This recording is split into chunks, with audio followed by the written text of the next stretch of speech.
Coming up on today's episode of the Home Assistant Podcast, 2023.5 is here, and let's talk about Year of the Voice Chapter 2. That's right.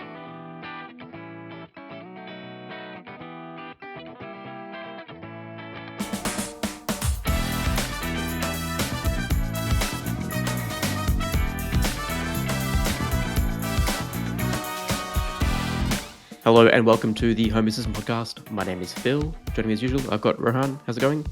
Hey, good. How are you? Yeah, good. As usual, this episode of the Home Assistant Podcast is sponsored by Home Assistant Cloud by Nabu Casa. Easily access your local Home Assistant instance remotely for a small monthly fee that supports the Home Assistant and the ESP Home projects. Configuration is done via the user interface, so no fiddling with router settings, SSH certificates, or any YAML. All right, Rohan, a bit to cover off in this episode. So we've got a release, and we also had Year of the Voice Chapter 2. Yeah.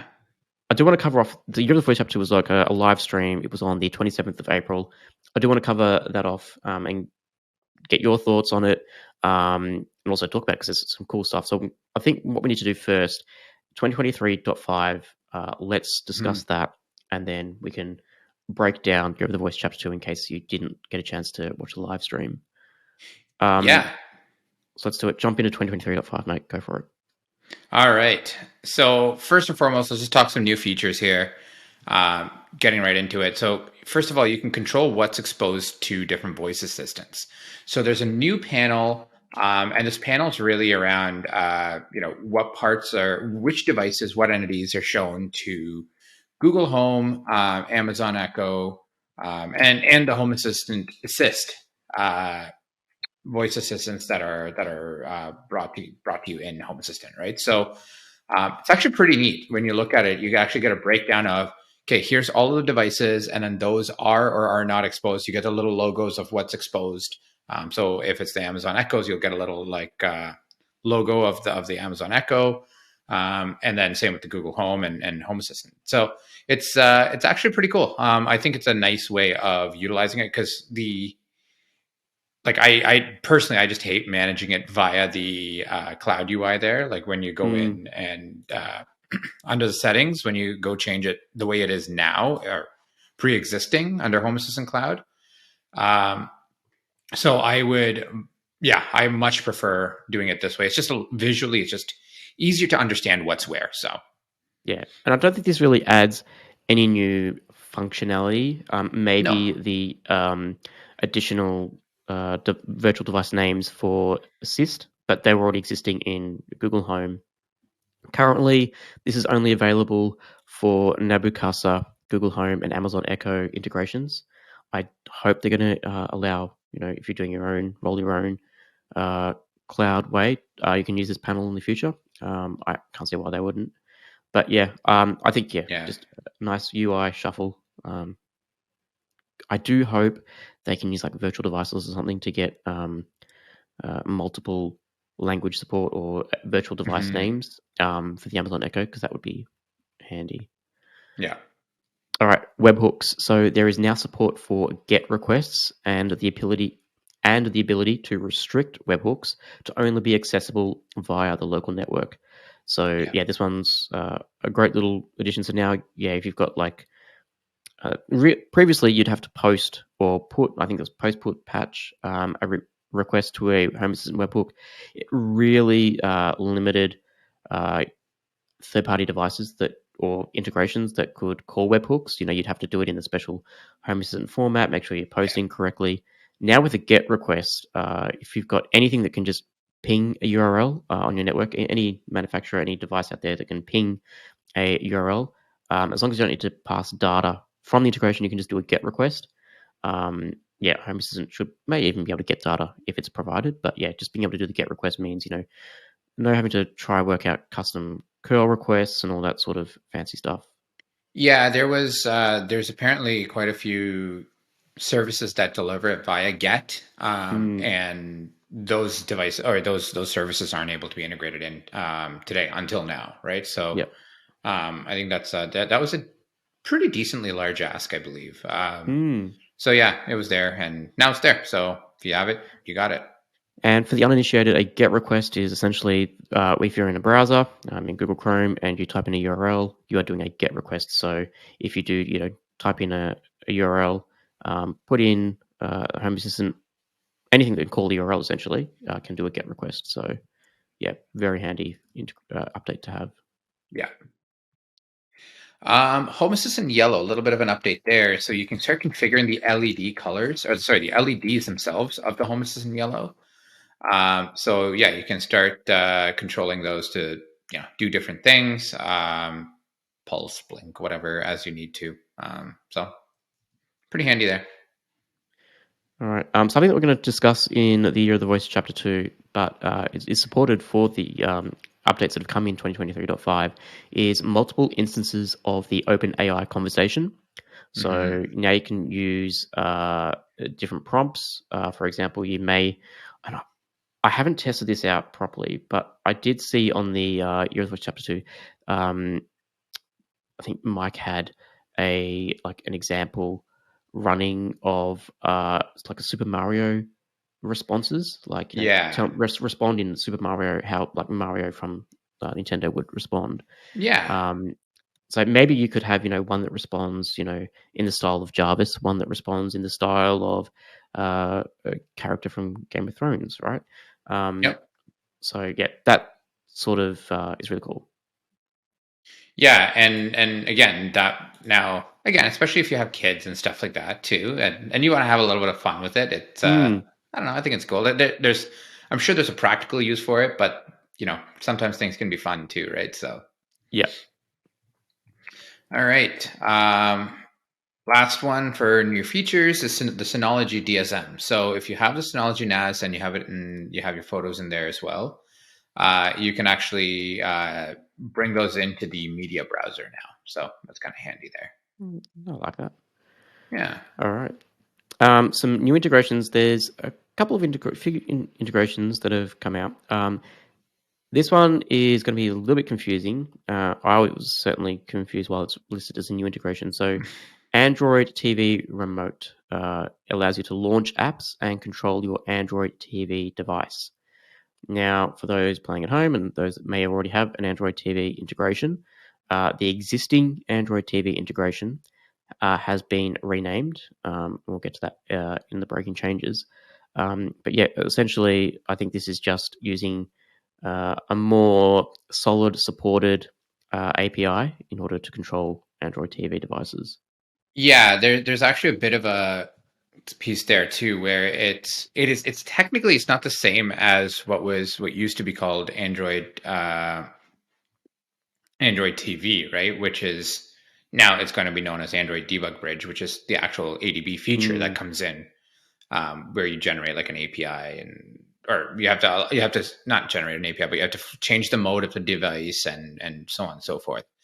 So you're effectively putting it into a developer mode to be able to change channels and stuff like that. So this is more of a native remote type functionality, right? So where you don't have to do that. So that's it's kind of handy there. and it should discover devices on your network as well. So if you do have an Android TV Hmm. device, Discovery should pick it up. So there's that too. Now the wrapped Bluetooth. So this integrates the Rapt or RAPT pill hydrometers into the Home Assistant. So essentially, the wrapped pill acts as a real-time gravity testing hydrometer and thermometer, allowing instant gravity and temperature measurements. Also, logging from inside your fermenter during fermentation. So, um, cool. When I saw this, I'm like, oh, I, what is a pill? I have no idea what a pill hydrometer is, right? yeah, Yeah, I guess it's something to do with brewing, home brewing. It actually looks like a really cool device. It looks like a little pill. It's got a battery in there. I guess you just yeah, plug it in. And I was like, why the hell would someone want to measure gravity? Like, yeah, yeah. are we? Is that what we're doing? Oh, I hear you. I hear you. All right. One I am excited, and I think is adding to my reasons for the universe telling me to buy a Roborock is the Roborock integration is a new integration in Home Assistant. It now allows you to integrate your Roborock vacuum cleaner while maintaining support for the Roborock app. Now, I'm not invested in this ecosystem. I think, Ryan, you've got a Dbot or something from I do, memory. yeah. Yeah. So if you're using a Roborock vacuum cleaner, I believe you previously had to use the Xiaomi integration to get those into Home Assistant, or there may have been a custom hacks integration from Roborock. Now there is an official supported Roborock integration in Home Assistant. I assume it's still going to be cloud dependent though, which is I believe it is, yeah. annoying, but you know, you have It's to, something. yeah, choose your battles. Yeah, because before when you used the Xiaomi piece, it didn't really mesh up with the app. So I think that's the nice piece here. Yeah, okay, nice. Anova. So you can control Anova or Anova sous vide machines with Wi-Fi that have Wi-Fi capabilities now. So it's kind of cool if you're cooking something, you can have it connected to your Home Assistant, and whatever time is up, Nice. it can do its own thing. Turn it Okay, cool. off, turn it on, whatever. Yeah, kind of cool, right? I wonder if these are available in Australia. I mean, it sounds. Yeah, Like there I've should be, never heard and of it. I know they are available here. I know a couple of people with them, but both with the Anova ones and I think some other brand too. But yeah, Actually, no, it is. Yeah. yeah. They're. I know. Again, like I said, they're fairly common here. At least that Yeah. they're not. I don't think they're super cheap, but Sous yeah, it's vide. pretty cool. You can just cook a steak or whatever. Just I guess put it in a vacuum sealed bag or like a Ziploc bag, whatever, and then you just boil it to perfection, I guess, essentially. Cooking with Home Right? Assistant. I like it. Well, I do love that it has Wi-Fi and it can be integrated. Like that's really cool. Yeah. Yeah. All right. Okay, so breaking changes, as as we talked about previously, Android TV. So the existing Android TV integration has been renamed to the Android Debug Bridge. So if you already had in 2023.4 previously had an Android TV integration, it will now be in the integrations list as Android Debug Bridge. So the rename is because that is what it is actually controlled or provided. So with the addition of the new Android TV remote integration, they wanted to reduce the possible confusion in the future. So I have a Fire TV stick. Yep. I don't understand, and I haven't delved in enough of it yet. So obviously we were a bit delayed in the podcast coming out this release, so Mm-hmm. I haven't had a chance to really play with it yet. But my Fire TV stick hasn't been discovered by Android TV, so maybe Fire TV users have to use the Android debug bridge, and maybe Android TV devices can use Android TV. I haven't delved into it enough yet, but yeah, Yeah. I I guess. mean, it might just be like from an Android TV perspective, right? It might be too far away from the Android TV. Maybe, I don't know. Yeah. Um, yeah. But All yeah, I right. guess for me, if it hasn't broken, I'm not going to fix it. So, Yeah. for me, it's listed as a breaking change, but I don't see the way they've done the breaking change now that everything's removed from YAML, and it's all in the UI. You should be able to still update without needing to go in and update any config or anything. It'll just Yeah. be in the list differently. Yeah. It shouldn't be too bad in that part. All right. Reolink. So for Reolink doorbells, the status LED light entity has been replaced by a status LED select entity. So the switch off state corresponds to the auto in the select menu, and then the switch on state corresponds to the auto and always stay on at night. And there's an additional stay off state that's available as well. So just a little bit of a remapping there. Keep things more consistent, right? So, and I guess it makes more sense if there's more than just an off and on piece there, right? So, all All right, right. Synology DSM does have some breaking changes as well. The unit conversion for all memory, storage, and network related sensors was corrected from the binary 1024 to decimal 1000 base to be in line with the used measurement units. You may need to update the historically recorded units for these sensors via the statistics page under the developer tools. Rohan, what's your opinion on 1024 versus decimal 1000 for megabytes? 1024 is more accurate. Mm. Um, As a purist, I like 1024, right? Like, and yeah, 1024 is more accurate, but 1000 is just easier to understand, right? Like, yeah. I honestly, most days I don't care either way because it's a little bit of a rounding error depending on what you're doing. Again, depending on what you're running too, it might be important that you have that accuracy, right? Especially as it comes to Mm. RAM and things like that. It's like, okay, well, do I actually have 90% or is it like 84% that I can fill up? Yep. Right. So it does make a difference, but uh, yeah, for the most part, it's I don't know. I don't care too much personally, and I know I'm going to get a little bit of hate for that one. But again, I do think it's important to distinguish what you're using. I don't think, but I think as long as that's understandable, then you should be fine. Yeah.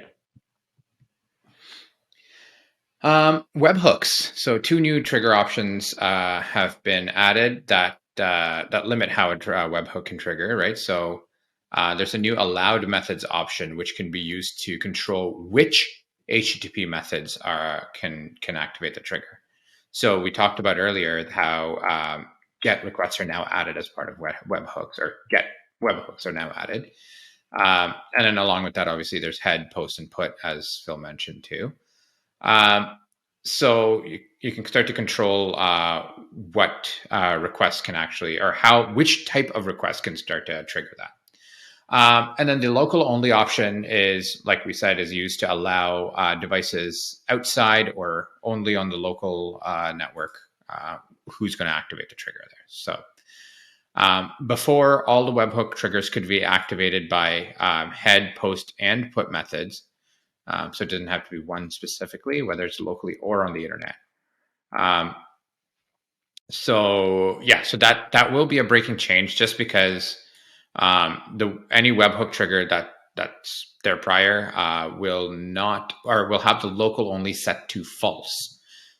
So if we want to make sure that that's the case there. So you can click on the little cog icon or the gear icon next to the webhook ID and just update the webhook trigger.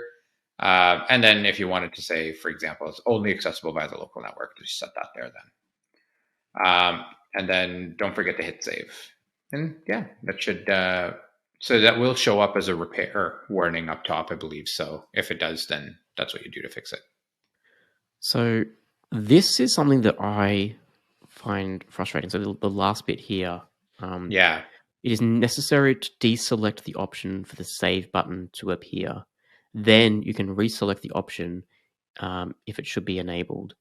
This will make the repair warning go away. So essentially, and this comes in, so this will be required for 2023.7. So you've got two releases to make these changes for. Yeah. As from a usability perspective, having to reselect an option for something to be enabled, like it feels clunky. Like I understand what Yeah. Home Assistant are trying to do here is they want to ensure that anyone that hasn't specifically allowed external access to a webhook has actually gone through the UI process and tick the option essentially. I think maybe it would have been better to do, instead of local only, like external availability and default that to off or something. Obviously, that would Yeah. have had a bigger breaking change, but you could have at least advised that, um, you know, through the repairs or whatever I, system to say, hey, right, like this is going to stop working unless you. yeah. Um, I think it's a security over uh, connectivity. So, and I think I, just looking at it again, I think I explained it wrong. So it will not allow external connectivity in mm, by default. It will reject the webhook if it comes from externally, if that setting is not set today. That's how I understand yeah, it. So to me, that says they're doing that because of the security piece there, because they care about, they want to make sure that is the case. yep, However, That's been the case forever, right? Since the webhooks were introduced into Home Assistant. Um, so yeah, I kind of agree with you there, but at the same time, I see the security aspect of why they would do that. But it is a decent amount of inconvenience. Completely agreed there. It's not so much the inconvenience. It's just like if we're trying to make Home Assistant more accessible to the wider people, like having these instructions, like you have to click a Mm-hmm. deselect option and then click a save button for it to appear. Like, I think if we're trying to make Home Assistant easier to use, um,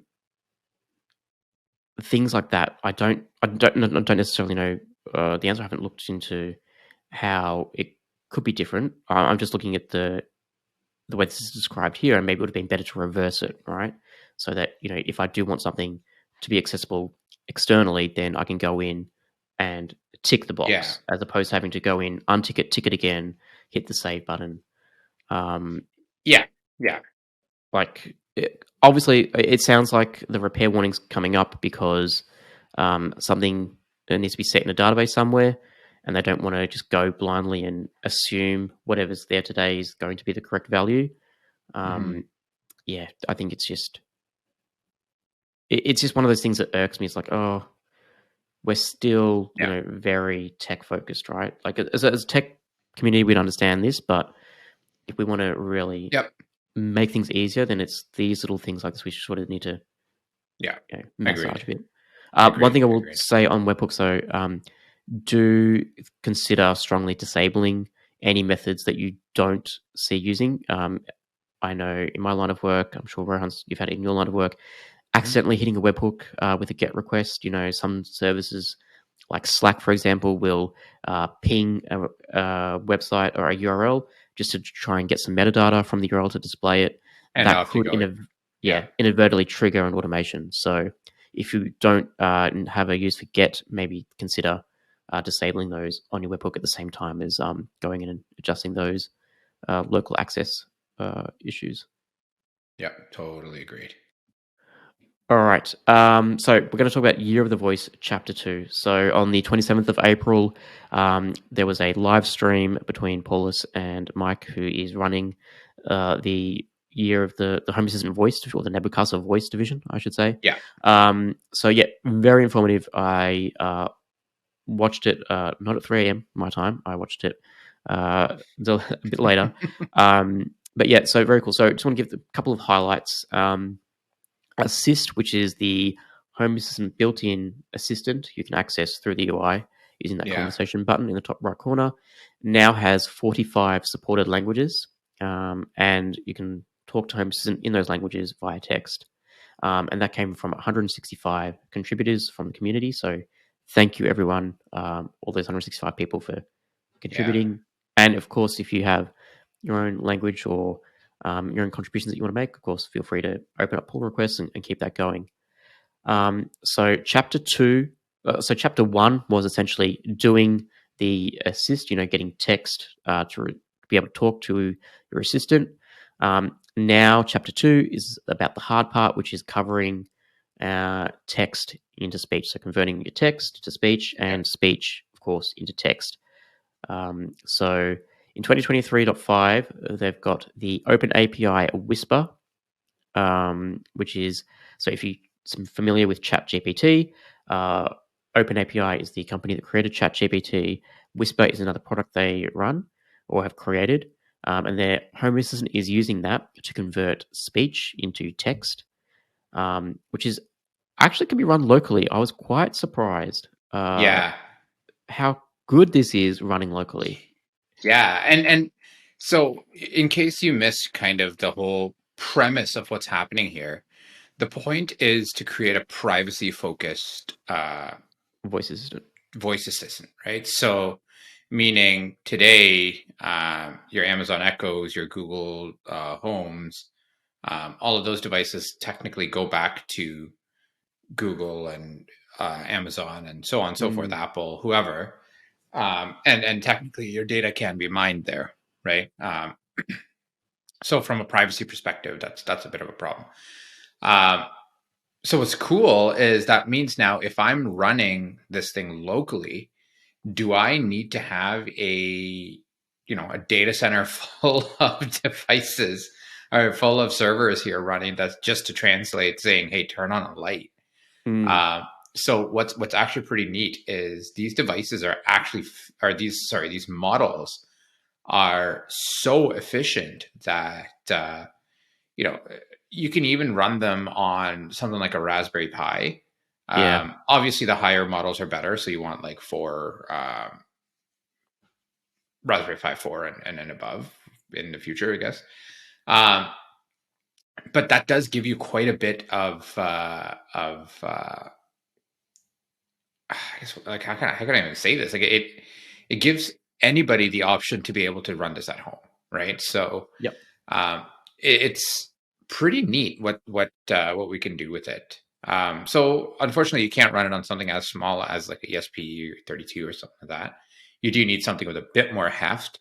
And even with the Raspberry Pi, it does take a couple of seconds. Like if you run it on like an old laptop, so if you're running Home Assistant today, on a Nook or on like an older laptop or something a little more powerful than a Pi, it takes next to no time, right? And yeah, it's very impressive to your point, Phil.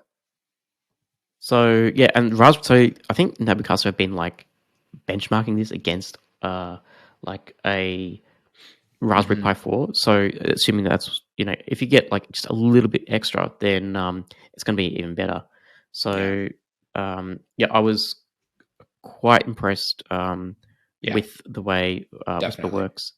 And I believe there's also now a new, going the other way, there's also a new project called Piper, which converts text into speech.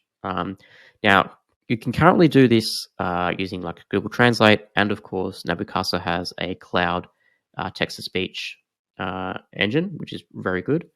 Um, but what this one is, Piper, is it can all be done locally. And I don't know, Rohan, if you ever back in the day would play around with, like on the Windows, when text to speech was really coming along in the early days. You'd have like your Yeah, like Stephen Microsoft Sam. Hawking, yeah, Microsoft Sam. You have your Stephen Hawking sort of style. Yeah. Yeah, Piper is absolutely to another level. Piper has support for 18 languages, and as I said, completely locally. And yeah, so it has an API that can be called. It will then Home Assistant will cache uh, the output. So if you say, if you're constantly generating the same uh, voice or the same text that needs to be converted into speech, Home Assistant will cache that, and then won't have to re-render it. So yeah, very cool. Um, the voices have different levels. So there's low quality, which would be very quick to generate, and then there's high quality. And I think on a Raspberry Pi 4, the high quality was for 1 second of voice to be generated, 1 second of text to be converted to speech. It took 2 seconds, but on the Hmm. fast, it was sorry, on the low quality, it was much faster. Like it was for 1 second of speech, it would cost maybe like half a second of processing time. So the responses are actually very quick for something local, considering all the amount of horsepower that's required to run the Amazon Echo, Google Home, and get that nice sounding speech. That's all done in the Yeah. cloud, right? No, it is again very efficient, very cool. Really neat the way it's built too. So and huge shout out to Mike Hansen there, who's Mm, um, basically he's behind the Raspberry project, and he basically works with Nabucasa now. And a lot of this is including a lot of the development behind some of those models as well is actually Mike. So yep. shout out to Mike over there. That's which is pretty great. So yeah, it is.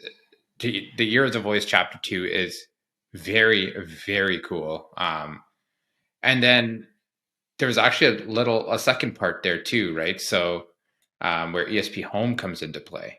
Mm, Um, so you can have something like an ESP based device yep. that has a mic and speaker and so on and so forth built in, um, and use that now as your own little push to talk voice assistant, right? Which is cool. So there's M5 Stack actually has the Atom Echo smart speaker dev kit thing. So you can use something like that that's supported by ESP Home because it is an ESP 32 based device. And basically press the button, say what you want to do, and it can reiterate it back to you. Now, again, that's an example of a device. The speaker on that is not great or anything like that. And Mm. again, the mic works, but it's not anything to call home about. But for $14, that's pretty decent, right? Like in terms of what you can do with it. Um, so I've actually looked at maybe grabbing something like that and then Well, I using think that to say, hey, like do something cool with it, right? Like I think the problem there was just as like Paul's had a live demo with one of those devices, and they were already sold out. Like he was like, we haven't even usually after we announce something, it sells out, but even I before. know I'm kicking myself because I was like, do I get it? Do I not? And when I looked Mm, at it, it wasn't sold out yet. And because we talked about it on the creators call, and I looked at it and I was like, okay, maybe I'll get one. It's like $15, and I was like, yeah. should I? Yeah, whatever. And then I sat on it, and the next thing you know, it sold out. So typical.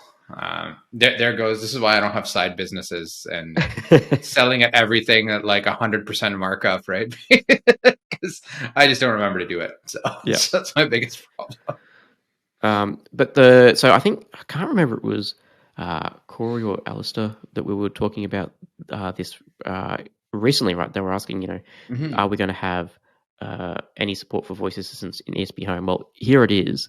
Yes. And I think, once I saw Paulus do that demo of pushing a button and how quick the responses was locally, and for the most part, there were some accuracy issues with the live demo. You know, Sure. is there probably going to be accuracy issues? Maybe, but that will improve over time. The more people that can contribute voice models and languages and all that, it'll get much better. You have Um, to remember too. It's not like a Amazon Echo device or something like that, which has like an mm, array of mics yeah, and is able to like hone in on using. It's literally a device with a tiny little mic with a plastic shield around it to distort yeah, your audio even further, right? So but for what it is, it's actually really, really good. Now, I'm sure if you had something like again, if you built a device like an Amazon Echo that could do that, then I'm sure that would be that much better. yep. So interestingly, so this is where chapter 2 is currently sort of Mm-hmm. around. It's doing the speech to text, text to speech sort of area. And we have now SP Home has a support for the push button. Now, one of the most requested features, of course, is going to be a custom wake word. Wake word. Um, and yeah, Mike and Paul were discussing this on that call, and they were saying just how hard it is to find something that could be open source and allow a custom wake word. So yeah, Mike was down there at one of the conferences in San Francisco, I believe, asking companies, can we use this in our thing? It needs to be open source. And as soon as he said open source, everything shut down. So it's all proprietary at the moment. Um, Yeah. and I guess there is a lot of tech, and a lot of, and this is going to probably, if doing the text to speech and speech to text is the hard part, getting the wake word will probably be, extra hard because you have to background noise filtering. Did I actually mean to talk to the Amazon Echo when I said Amazon Echo, or was I just talking about it in Yeah. conversation? How do I do that all locally? You know, without doing special hardware, because the Google Home, Amazon Echo devices have the Yeah. hardware to support these wake words, right? And Yeah. I guess that's why, at least on the Amazon side, you don't have the ability to set your own custom wake word. They have four predefined ones: computer, Amazon, Echo, Yeah. and I won't say her The, name because that's the the most likely one you're common going to be used. Alexa. Yeah. Yeah, exactly right. And they have honed those devices, those microphones, on how to listen to those words. So yeah, Yeah. I I mean, guess. it's, but potentially this is where again the community comes in, right? Like, I Yep. mean, sure, there's a lot. few users at least that have worked on these projects, right? Between the Amazon Echo and Google Home and um, Apple's Siri and so on and so forth, right? That might be able to lend some knowledge there from to the Mm. open source world, right? Like to say, hey, this is what we do, or this is how we're doing this kind of thing. Yeah. So, um, yeah, that'd be cool. I mean, so again, not that they've explicitly asked for this or anything like that, but I mean, it's a great time for the community to step in and say, hey, this is let's get something going there. So Um, there with Piper, there is it's a new project, so there's not uh, mhm. too many voices. There actually is some pretty cool voices though on there, but there is the ability to train your own voice, and I'm kind of excited for this. Now, Mike did say that officially they won't support you know, actors or any famous people, you know, recreating their voices. But there are ways that you can train the model to do it. So I am Sure, waiting for the day where you can, you know, custom, you know, side load your own voice profile in there. I have my hit list. I would like Morgan Freeman, please. Um, that's right. Scarlett Johansson, so I can have I think it's Samantha from Her as my assistant, and I can't remember the actor's name, but the voice from Jarvis from Iron Man. If I can get Ooh, those three people as custom voices, and maybe Barack Obama just for the fun of it. Um, that'd be fun. but Yeah. yeah, yeah, just I can see some cool stuff there. Do you have any hit list voices that you'd want to see in your custom local controlled assistant? I'm trying to think. Arnold Schwarzenegger would be kind of fun. Um, Yes, yeah, that would be cool actually. Your lights are yeah, off, right? yeah, exactly. Other than that, um, honestly, a couple of the ones you named, right? Like Morgan Mm. Freeman. Actually, it would be kind of cool to have. Oh my goodness, Sir. Why can I not David remember his Attenborough. name? David Attenborough. Right. That would be That kind of oh cool too. It's yeah, like get like every time it's like talking to a documentary. yeah. Well, because Right. then you could power it via like ChatGPT, right? And Exactly. then Right. And be like, tell me about elephants, and it's just like, yeah, and tell me this. Tell me your elephants in the style of David Attenborough, and then you've got David yeah, Attenborough's generated voice. You know, like how cool would that this be? is So Rohan Karamandi, and in the morning he showers at 7 a.m. Don't yeah, talk to him before he's had his coffee. that's it. Yeah, yeah, That's how fun would that be, right? Like yeah. it's but but yeah. So there's one other part, and technically there's a new integration as well, but we didn't talk about it just because Mm, it's part of You're the Voice. Um, but you do have the ability to bring in a analog phone connected to a VoIP based voice assistant.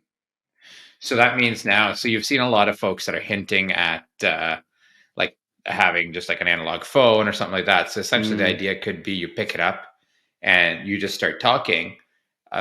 And Paula's kind of half jokingly says it's like the most private voice assistant there is, right? Because when it's off hook, it's off hook, right? yeah, And then when yeah, you pick up the phone, then at that point, then it's listening, and you say, "Hey, turn on the bedroom light" or whatever it is, and then it'll do that, right? So, but it will leverage a VoIP device. I believe there's a specific one that they are supporting to start with. Maybe I don't know if yeah. if it's going to support everything, but most of them are standards based, so I don't know if it needs something specific for that. But yeah, it is. It's there. The work is being done on it, and I think there is a lot of really cool things that you can do there now. So I didn't even have an analog phone. I guess Mark I don't made either. a I comment like, just you know, have go a to your cell local phone. antique store and I know. buy one, right? I know. You have to go to just like a thrift store or something. get Yeah, a phone. So, uh, but yeah. So I think that's it. that's it. Yeah. So you have the voice, chapter two. I think. I was really excited by the stuff that they're being able to achieve, with those Yeah. new assistants, and the ability to have them plug in and plug out, right? So you can have one assistant that can talk to you in your own language, like Spanish, German, Dutch, Hmm. and another assistant that can talk to you in English. You can choose which assistant you're talking to. You can even have like one that talks to you in the style of Mario, or Yeah. however I mentioned before. So all that stuff is really cool. And I'm actually impressed, like what we are May 5th, sorry, not May 5th, like the fifth month, so May. Yeah. Um, and we've already knocked off, one chapter, which was the assist part of it. Um, Yeah. this part's pretty cool. So chapter 3, here we come. Yeah. That would be pretty neat. So yeah, again, shout out to the Nabcasa team for that. Doing some really cool work, right? So Yeah, absolutely. All right, fantastic. that's All it. We'll right. see everyone for the next release. Thank you. All right. Cheers. Cheers.